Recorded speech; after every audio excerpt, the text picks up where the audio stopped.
My name is Anna Wells, I'm 32. And my life split cleanly into before and after the moment my mother decided to turn her disappointment into a decree. Her words weren't shouted. They weren't theatrical. They were soft, razor-thin, and final. If you can't support this family anymore, then maybe you shouldn't be part of it. Not spoken in rage. Spoken like a verdict. And I responded with nothing more than a single word that felt like a door gently closing behind me. All right. People think the breaking point in a family is loud. Slammed doors, police sirens, dramatic exits. But mine was a whisper. A quiet unraveling after years of threads being pulled, one obligation at a time, until the fabric simply gave way in my hands. To understand why I didn't argue, why I didn't beg or justify or plead, you'd have to understand the role I had been trained to play since childhood. I wasn't the daughter. I was the contingency plan, the responsible one, planner, the stabilizer, the you'll understand when you're older child. My younger brother, Leo, was given all the softness I was denied. He was the dreamer, which in our household meant he was permitted endless trials at finding himself, while everyone else adjusted their lives around his experiments. Painter, DJ, jewelry designer, sneaker customizer.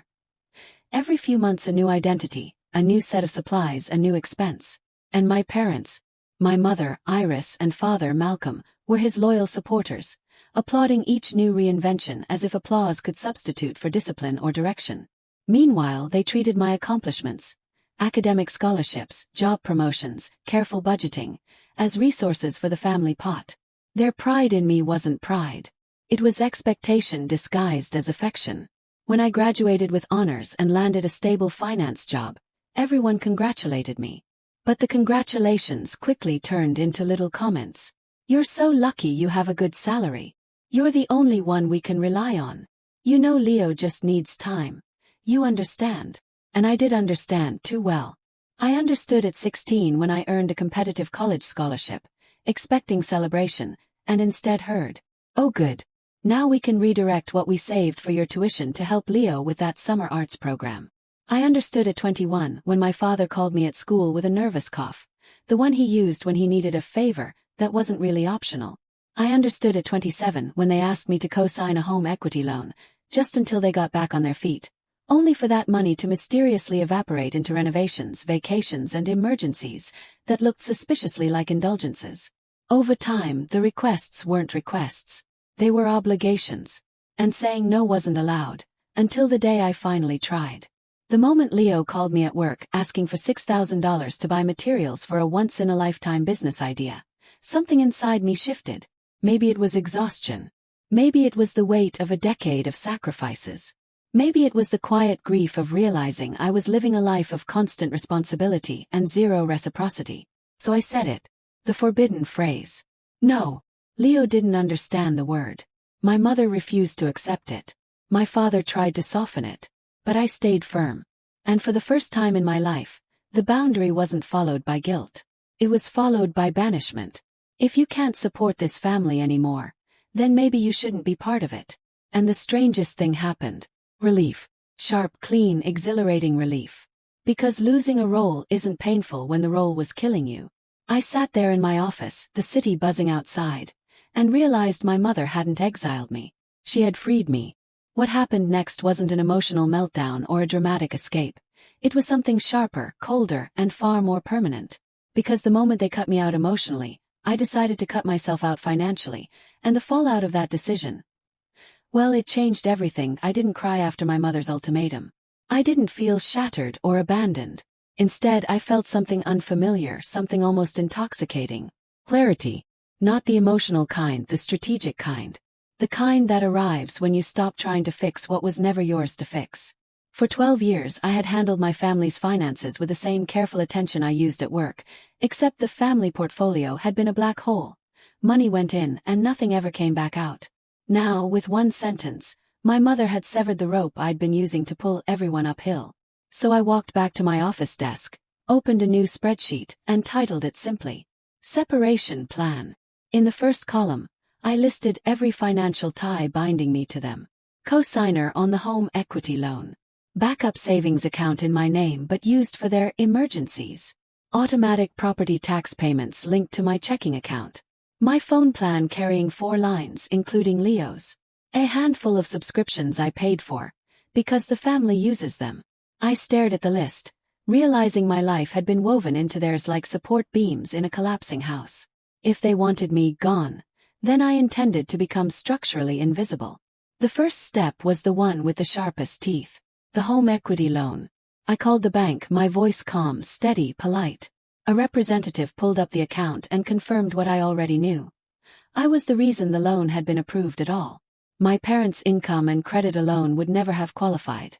I need to be removed from the loan, I said. There was a pause. Soft, pitying inhale. Ma'am. If the primary borrowers can't qualify on their own, removing you will trigger a reassessment. It may lead to the loan being called due. Meaning the full balance could become immediately payable. And if they can't pay, the bank would move toward foreclosure. I nodded, even though he couldn't see me. I understand the consequences. And I did. Every bit of it. I signed the digital documents within minutes. The process had begun. Next, I closed the so-called family emergency fund. Every dollar in it had come from me, though my parents liked to call it our shared safety net. I transferred the full amount, just over $8,000, into a new account titled Future Investments.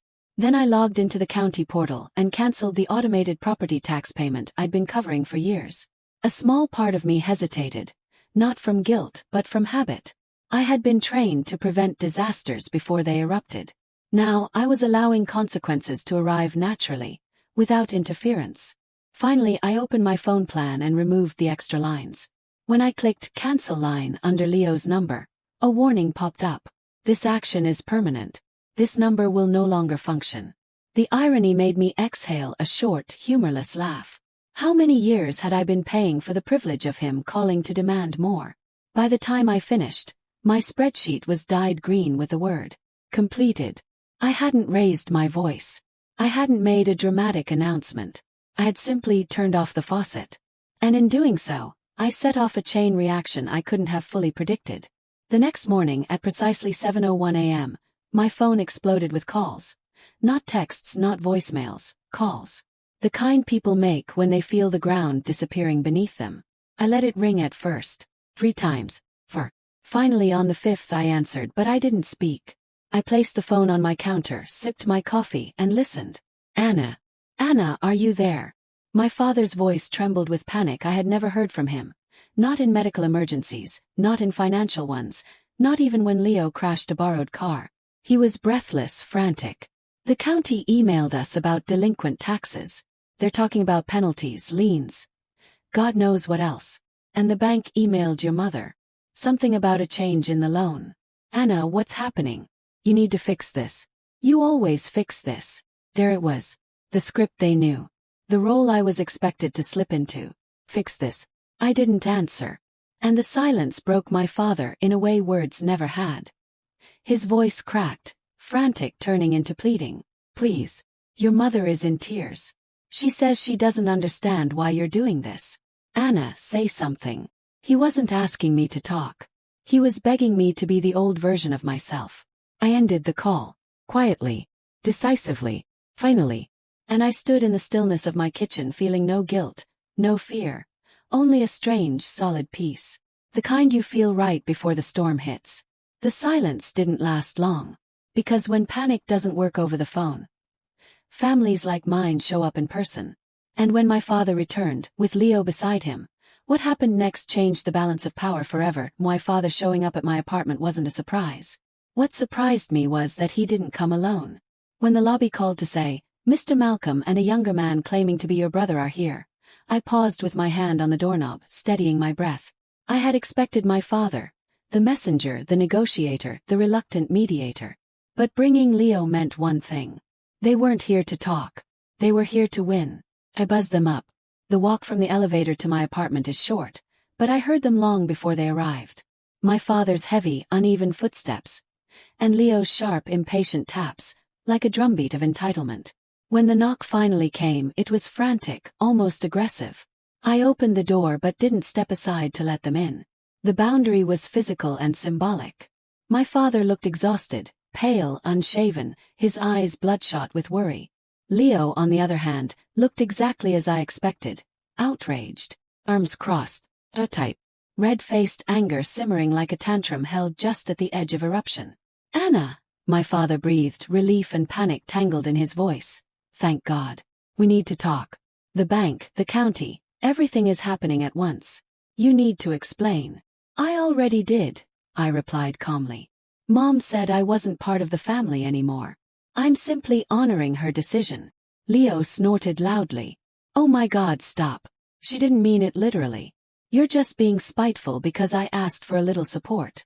I raised an eyebrow. $6,000 is not a little.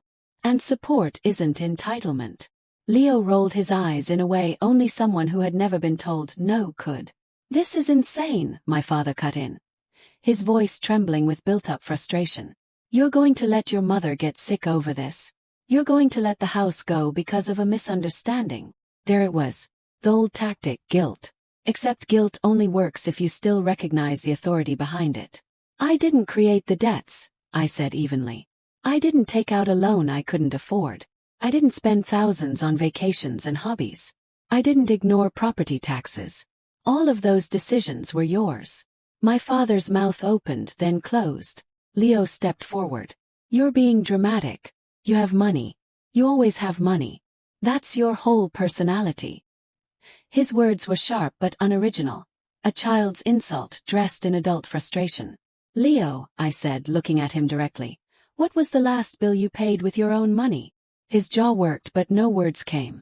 What was the last month you covered your own groceries? Your own rent? Your own? Shut up, he exploded. Just shut up. You want to see us suffer. You want to ruin everything because you're jealous or bitter or, I don't know, lonely or something. Lonely. The projection was almost breathtaking. You think this is about revenge? I asked quietly. No. This is about responsibility returning to the people it belongs to.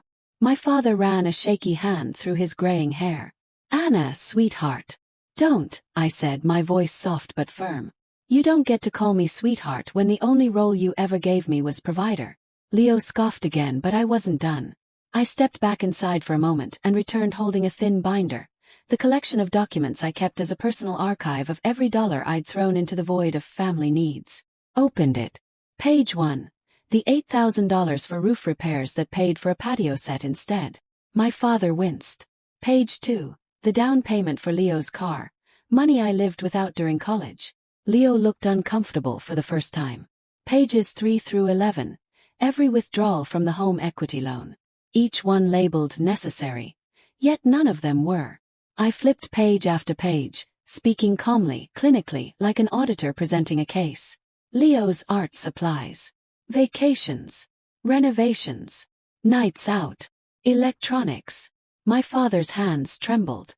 Leo's fists clenched. So tell me, I said softly, what exactly am I supposed to fix? The money? The consequences? Or the part where all of you believed you had a lifelong claim to my life? The hallway went silent. My father finally spoke. His voice cracked and thin. What are we supposed to do now? The simplicity of the question was heartbreaking. I don't know, I said truthfully. But it's not my problem to solve anymore. And then, close the door. No slam. No theatrics. Just a soft click, the sound of a chapter ending. Inside, I leaned against the door, letting the adrenaline wash out of me. My legs trembled, but my resolve didn't. I had faced them without folding, without apologizing, without rescuing them. For the first time in my life, I had let consequences stand unbuffered. And that was only the beginning. The aftermath of that confrontation didn't come in shouts or threats. It came in silence. Silence from them. And an entirely new life unfolding for me. But the consequences of my withdrawal began reshaping everything, in ways none of us expected. Peace is never a sudden thing. It arrives slowly, almost shyly, like an animal that's not sure it's safe to come out. In the days after the confrontation at my door, that's what peace felt like. A cautious, tentative presence, hovering at the edges of my life as if asking permission to stay. For the first time since my early 20s, my phone didn't vibrate with urgent requests, guilt-laced pleas, or Leo's impulsive crises disguised as opportunities. It was quiet, unfamiliar, beautiful. I didn't immediately celebrate. It took a while to accept that the absence of chaos was not temporary. It was the beginning of something new. My apartment felt different too, like it finally belonged to me and not to the emergencies that usually invaded its walls. I would come home from work, make tea, listen to music, and sit by the window without feeling the gnawing dread that a financial disaster might explode at any moment. The newfound calm made space for reflection, and unexpectedly, joy. My cousin Sarah, the only one in the family who understood me beyond my usefulness, became my unofficial messenger. She called me one evening, her tone somewhere between gossip and concern. "So, your mom told everyone at Aunt Rita's dinner that you stole her retirement." Actually laughed. An honest, belly-deep laugh I hadn't felt in years. "Sarah," I said, "they never had a retirement fund." "I know that and you know that," she replied. "But your mom tells it like a tragic opera. According to her, you ran off with the life savings they planned to leave Leo." "Life savings," I repeated. "They used the home equity loan to redo the kitchen and go to Maui." Sarah sighed. "They're unraveling, Anna. The house is officially listed for sale." I felt something stir in me. Not guilt, not triumph. Something more distant. A strange ache for a building that had held so many versions of me. The child who wanted to be praised. The teenager who learned her needs came last. The adult who kept paying because she was afraid of what would happen if she stopped. Now it was just a property. Structure. A line item on a bank's ledger. Sarah continued. "Your dad's not handling it well. He hardly talks at family gatherings. He just keeps quietly meeting with realtors and loan officers." I pictured him. Shoulders slumped, eyes tired. A man shaped by years of passive choices finally facing the cost of them. "And Leo?" "Yes." "Oh," she said, and I could hear the smirk forming. "That's the best part. He got a job." I sat up straighter. "A job? As in actual employment?" "Yes. At a coffee shop downtown. And his Instagram is hysterical. Dramatic rants about early shifts and the soul-crushing reality of working for wages." I couldn't help the smile that spread across my face. Not out of pettiness, but out of something like relief. Reality had finally done what I never could. As weeks went by, my life expanded in ways I didn't expect. I reconnected with friends I'd somewhat abandoned during my years of constant crisis management. I joined a weekend hiking group. I started saving aggressively. Not for someone else's emergency, but for my own future. A future I finally believed I could build. One Saturday, while shopping for furniture for the condo I'd been pre-approved to buy, I felt a strange tug in my chest. A familiar anxiety whispered, "You shouldn't spend this. What if they need money? What if there's another crisis?" But then I inhaled slowly and reminded myself, there is no they anymore. I bought the furniture. Felt like reclaiming a piece of myself. A few months later, I drove past my childhood street. A red sold banner stretched across the sign outside the house. It looked smaller than I remembered, like nostalgia had inflated its size. A chapter closed. Quietly, cleanly. And then came the last thread. I was choosing pasta at the grocery store when someone said my name. I turned to find my father standing there. He looked worn down, shrunken somehow, like years of unspoken fear had finally settled into his bones. "Your mother," he began, voice soft and unsure. "She says she misses you." There was the final attempt. "Does she miss me?" I asked gently. "Or does she miss what I did for her?" He didn't argue. He couldn't. The truth was too plain, too stark to deny. "She misses you," he repeated, but even he didn't seem convinced. I nodded politely. "I hope you're all okay. Truly." And that was it. He didn't ask for help. He didn't try to guilt me. He just nodded, defeated, and walked away. I watched him disappear around the corner. There was no anger left in me. Just release. For the first time in my life, the story was mine to write, not theirs to dictate. But freedom doesn't end with walking away. Part 5 is where Anna's life transforms. Her new condo, her growing independence, and the unexpected emotions that come with finally living for herself. Freedom doesn't always arrive with fireworks. Sometimes it slips into your life quietly, like sunlight through blinds you forgot to close. That's how my new life began. Softly, steadily, and almost imperceptibly, until one day I looked around and realized everything felt different. With the family ties severed, both emotionally and financially, I suddenly had something I never had before. Excess capacity, extra time, extra energy, extra money. extra space in my mind. It was startling how much of my life had been shaped around anticipating other people's catastrophes.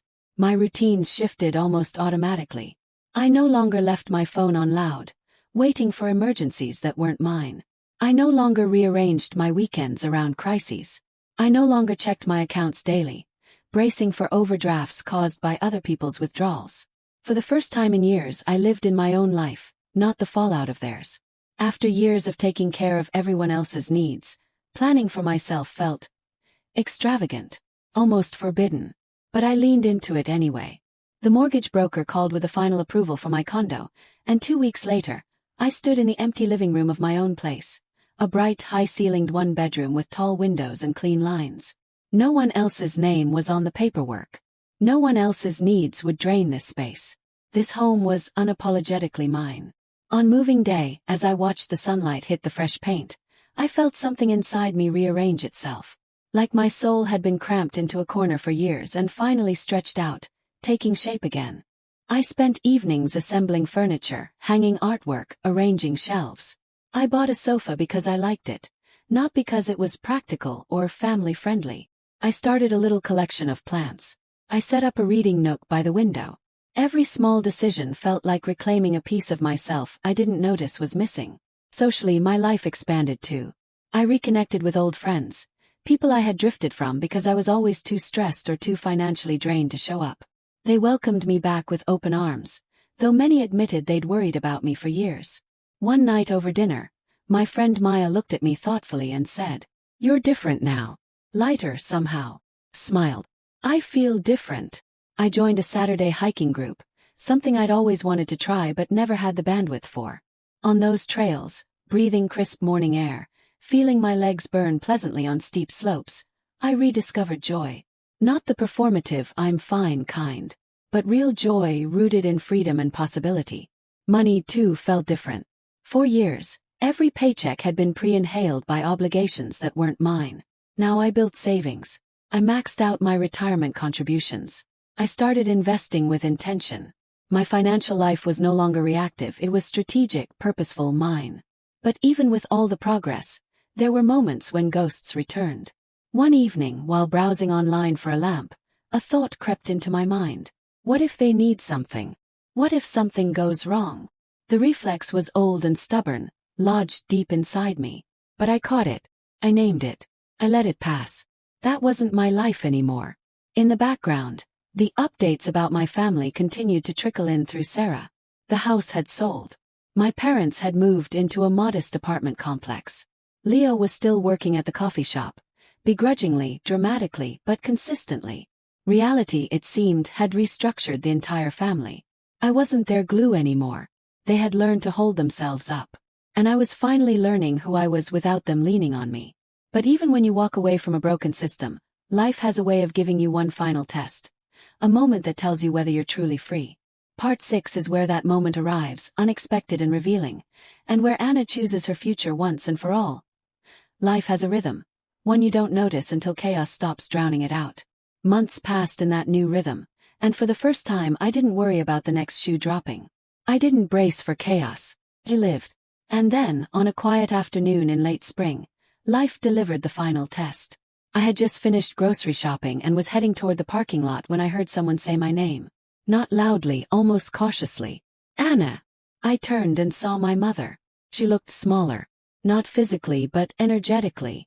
The woman who once commanded every room with criticism and control now stood with her handbag clutched tightly. Her posture uncertain. Her eyes searched mine with something halfway between hesitation and hope. For a moment neither of us spoke. Then she stepped closer. "I've been wanting to talk to you," she said, her voice uncharacteristically subdued. I nodded but said nothing.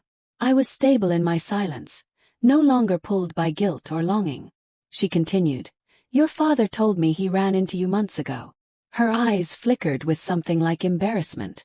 I wanted to come then, but I didn't know what to say. I let her speak. She exhaled shakily. "We sold the house. I know you know that. And Leo, well, he's working." She let out a small, strained chuckle. "Life is different now." I waited. I had learned to let silence do its work.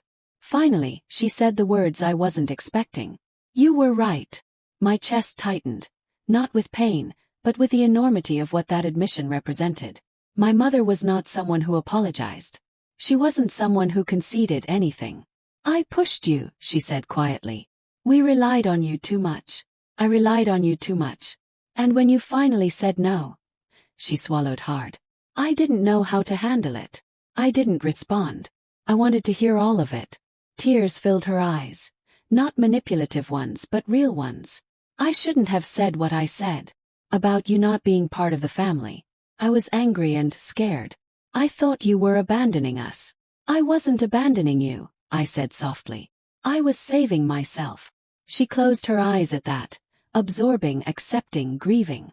When she opened them again, she whispered, "Can we fix this? Can we start over?" The old me would have rushed to fill the silence, to comfort her, to make things easier. But the new me, the healed me, understood something important. Forgiveness is not the same as returning. So I spoke gently, truthfully. I don't hate you. I'm not angry anymore. But I can't go back to how things were. I won't. A tear rolled down her cheek, but she didn't argue. And if we're going to have a relationship, I continued, it has to be one built on respect, not obligation, not guilt, not money. She nodded slowly. I understand. And for the first time in my life, I believe she actually did. We talked for a few minutes more. Light, careful conversation. Not rebuilding but reintroducing. Not repairing but redefining. When we said goodbye, she hugged me. Not desperately, not possessively, but gently. As I drove home, the weight of it settled in my chest. Not heavy, not painful, just full. Full of closure. Full of truth. Full of possibility. I didn't reclaim the old family. I created space for a healthier version of it, on my terms. And that was enough. In my condo that evening, I sat by the window with a cup of tea, watching the city lights flicker to life. For the first time in my entire existence, my life didn't feel reactionary. Felt chosen. Felt mine. Freedom, I realized, is not the absence of people. It's the absence of burdens you were never meant to carry. And in choosing myself, I finally stepped into the life I was meant to live. Every story of breaking free begins with a moment of courage, but staying free requires something harder. Choosing yourself again and again, even when the past comes knocking.